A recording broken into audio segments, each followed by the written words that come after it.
Welcome to Your Yes-Filled Life. I'm Brenda Winkle, energetic leadership guide, psychic medium, and somatic coach for ambitious leaders who know their gifts are real and who want to stand fully in them. Here, you'll learn how to trust your intuition, embody your vision, and step into the freedom you've been craving, all without chasing more certifications or carrying stuff that does not belong to you. Every week, I'll share powerful practices and conversations with thought leaders and changemakers that help you transform your vision into embodied confidence, claim your gifts without apology, and lead with both clarity and freedom. Because your gifts aren't cute, they're powerful, they're real, and they're needed. Start today by downloading my free energy audit at brendawinkle.com/audit. It's the exact tool I use to track what's fueling me and what's draining me. It will help you discern between that hit of achievement and true joy so that you can lead with more clarity and impact.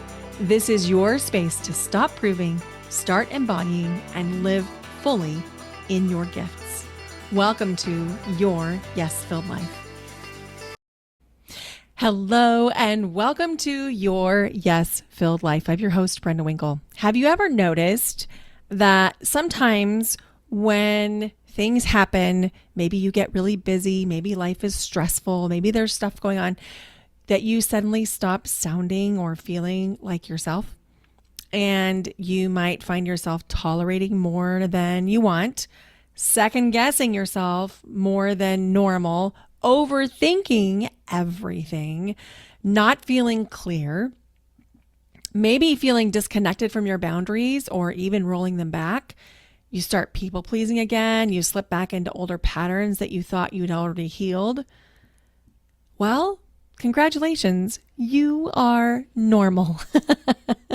So we're going to talk about that this episode, and we're going to talk about how important it is for you to resource yourself well and as often as possible so that we can prevent this. So if you've ever been around kids or raised kids, you know that when a child, a toddler, preschooler, even school-aged kid gets tired and hungry, things start to get harder.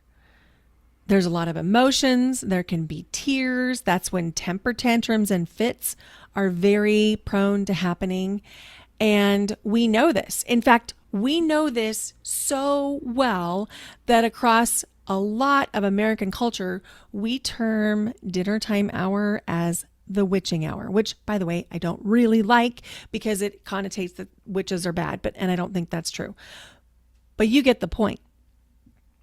The point is, we know that when kids are tired, hungry, depleted, that their behaviors change, that they don't have capacity or nervous system regulation the same way that they do when they're rested and fed and they've had water and they've gotten a chance to get a hug or different things like that. So isn't it interesting that as we become adults, we suddenly think that we're different? And we think that we should be able to go and go and go and go and not rest and not get good nutrition and not get hydrated, and we push through and we delay eating, we delay drinking, we even delay going to the bathroom, and then we wonder why we're struggling. Well, today we're going to talk about that, and we're going to talk about why self-trust can feel harder under emotional overload and how to begin to return to yourself again. The truth is that when you are under stress, it is impacting your ability to discern.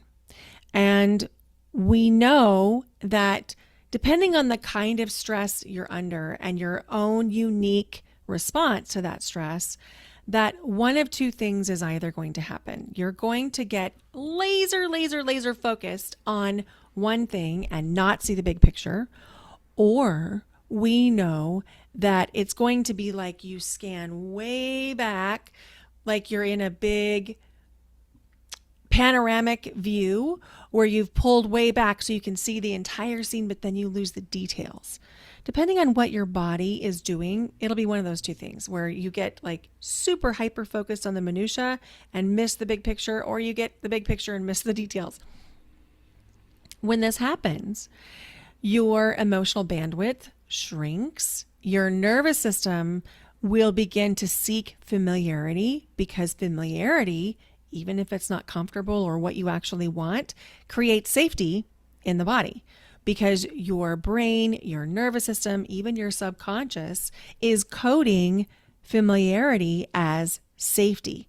And so when you're under stress, your body, your nervous system is going to seek familiarity. So of course, we start to see patterns that you thought you had changed come back. We see habits that you thought that you had broken come back. We see old thinking patterns return to the surface. And I just want to normalize this, because if you think that you should be able to always and forever have every boundary set, have your empathy managed, have every I dotted, every T crossed all the time, that's just not realistic. It's not going to happen for any of us. And so many times I work with people, and I work with high achievers. I attract high achievers because I am one. I understand this deeply, what it's like to be an empath and to be a high achiever. And you'd think that those two things would be competing, but they actually work really well together, because we can high achieve our empathy. And a lot of times we'll get into a pattern of high achieving our empathy where we make sure that everyone around us is okay, that everyone around us is having a great experience. We make ourselves responsible for their emotions. And then, even though we know we don't want to do this, and we have worked to change the pattern, we start to say yes when we mean no. We start to over-explain things. We start to roll back boundaries. We start to carry people emotionally.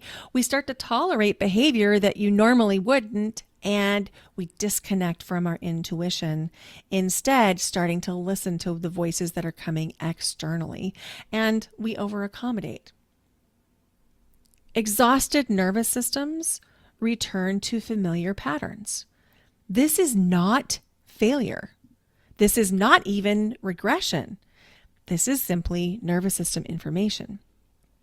So the more you want to learn to trust yourself, the more you want to use your empath abilities as gifts, the more important it becomes to protect your own capacity. And what I want to highlight here is self-trust is not a mindset. It requires internal connection to yourself. And to have that internal connection to yourself, you have to be resourced. You need to be rested, hydrated, nourished. And sometimes when we're in certain life situations, those things, the normal resourcing, becomes really challenging. Caring for a sick family member, going through a divorce, big changes at work where maybe people are shifting roles, or you're bringing somebody in, or somebody's exiting, or maybe it's you that's shifting the role. When we start to have these things, it is natural for your body and your nervous system to bring you back into some patterns you thought you had cleared. So let's just give ourselves a lot of self-compassion right now, okay? Take a deep breath, put your hand on your heart if you're not driving. Just take a breath. Nothing has gone wrong here. You can know intellectually what you need. You can know what you should do. You can even have a really good practice of doing those things for yourself, excuse me, and then struggle to follow through when your nervous system is depleted. It can be really difficult to hear yourself clearly internally when your entire nervous system is simply trying to survive. And I don't know about you, but for me and for many of my clients, my family members, my friends, May is a very challenging month. I don't quite understand the energetics of it fully, but May is so busy, it's so jam-packed that by the time many of us get to May, whether or not we're involved in the public school system, either through our work or through our kids, a lot of times we're like, oh my gosh, thank goodness May is almost over. And as this podcast episode releases, it's May 31st. So let's just talk about what this might look like for you. It might look like forgetting you have the need for more space, which as an empath, you do need more space. You need more time to make decisions. You need more alone time. And that becomes really challenging in May for so many of us. So ways that it shows up for me, I turn to emotional eating. I'm not proud of that. I'm just telling you what I do. I notice that when I'm eating emotionally, or I'm drawn to eating after dinner, that's my week time, that something's going on for me stress-wise. And in May, I had noticed that I was reaching for snacks after dinner again. And I'm pretty careful about the snacks that I keep in my house because I try to create an environment that supports the person I want to be. But I was really aware at how much I was searching for something. And I did come up with a happy medium.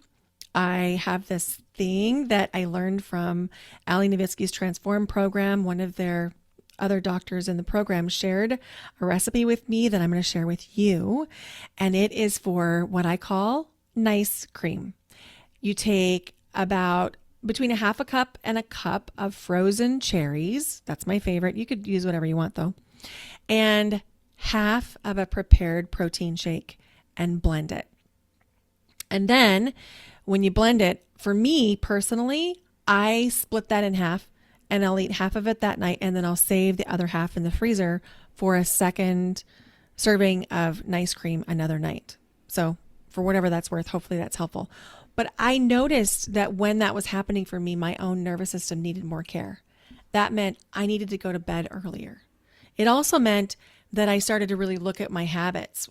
I had kind of slipped into looking at my phone too late. So I rolled that back, made sure that there were books I was interested in on my nightstand and really was careful about making sure that I was reading before bed and getting the rest I needed. Because when I'm stressed, and May was stressful for me too, because I had a concert in May, which sounds silly considering I used to say I had, like, not exaggerating, 30 concerts in May.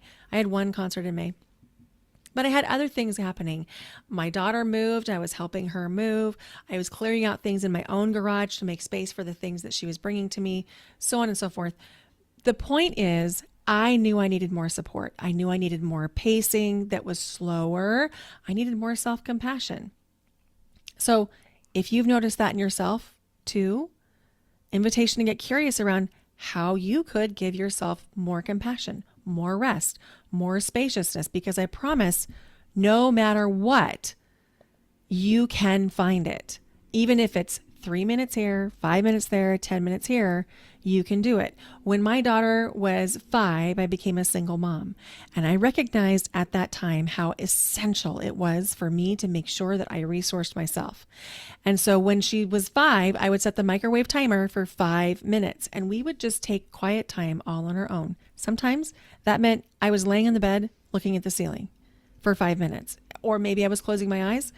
It didn't matter. It was just 5 minutes of not being anything to anyone, just internal supporting Brenda. It was life-changing. My daughter and I still do that to this day. Even though she doesn't live with me anymore, she still does it on her own and I still do it on my own. We don't necessarily tell each other about it every day, but we still use that as a practice. So invitation to borrow that. The thing I really want you to hear is returning to yourself is the practice. It's not realistic for you to think you're going to get this right all the time. You're not. It's not realistic for you to think that this is just an upward trajectory of honoring your needs and taking care of your nervous system. That's not realistic. We want that to be the way it is. We want there to be a really steady arc up in our evolution, in our healing, in our personal development work. But we know that's not how it works. It looks more like a squiggly line, ups and downs and peaks and valleys and twirls and spirals, because that's the work. The work is to get better at coming back to yourself faster. And the more you come back to yourself, the more you're patterning that. So it's not even a bad thing that you lost it. It's not even a bad thing that you forgot to resource yourself. It's actually a good thing because you're really honing in the pattern of self-return. And the more regulated you are, the faster this can happen. And I want to make one really clear distinction. Being regulated does not mean you're not feeling your emotions. You can still feel your emotions and be regulated. There is this really prevalent message that I see coming across the social media channels that if you're actually regulated, you never get upset, you never get sad, you never get mad, and that anytime you're not regulated, it's a sign you're just not breathing right or you're not doing the somatics right. And yes, breathwork and somatics can help. Obviously, I think that because I offer breathwork and somatics. But if we're trying to use the breathwork and somatics to avoid feeling, that's called spiritual bypassing. That is not actually helpful. That is not actually how we come to emotional or nervous system regulation. They're tools. They're not the end game. And that's a really important distinction. The other thing I'd like to invite you to do is to see if you could take more time so you can slow down. Create a little bit of buffer between different tasks. If you're really busy on Saturday, maybe you don't pack your Sunday. Or if you have 2 nights with concerts for your kids, which may or may not happen in June for you, I don't know, it depends on where you are in the world. If you have concerts for your kids on 2 nights, maybe you try and stay home other nights. You can balance it out. You don't have to keep inserting more and more and more to things. And the other thing I want to really highlight here is you deserve support. You don't have to do this alone. You don't have to do this in a vacuum and think that there's some extra credit point somewhere you're going to get because you've done this all on your own. I get support. Why would I not think you should get support? Of course you should get support. We should all be getting supported. In fact, I won't work with practitioners or coaches that are not getting support, which is why I try to practice what I preach. Now, I don't have one coach. I have 4. I have 4 coaches that I'm working with. And I'm so happy and grateful for their help and support. The goal here isn't perfection. In fact, perfection is actually going to block this for you. So we want to let go of perfectionism. We just want to stay connected to yourself more of the time. Maybe even set a reminder on your phone to check in with yourself a couple times a day. The version of you that you are becoming still exists, even if you're tired, even if you're depleted, even if you feel like you have old habits that have resurfaced. This is what we call the identity shift. You're in it right now. So when you notice that you're being called back into old patterns, old habits that you don't want, that's not a bad thing. That's an invitation to now make a decision from the version of you that is becoming that new identity. Okay, so in my example, I noticed I was emotionally eating. So I did 2 things. One is I made sure that what I was eating was still healthy, and I reached out and got more support. So, invitation to think about how you could apply that to your own life. If you have felt disconnected from yourself lately, or like things are hard, it's hard to make decisions, it's hard to hear yourself, it's hard to find time.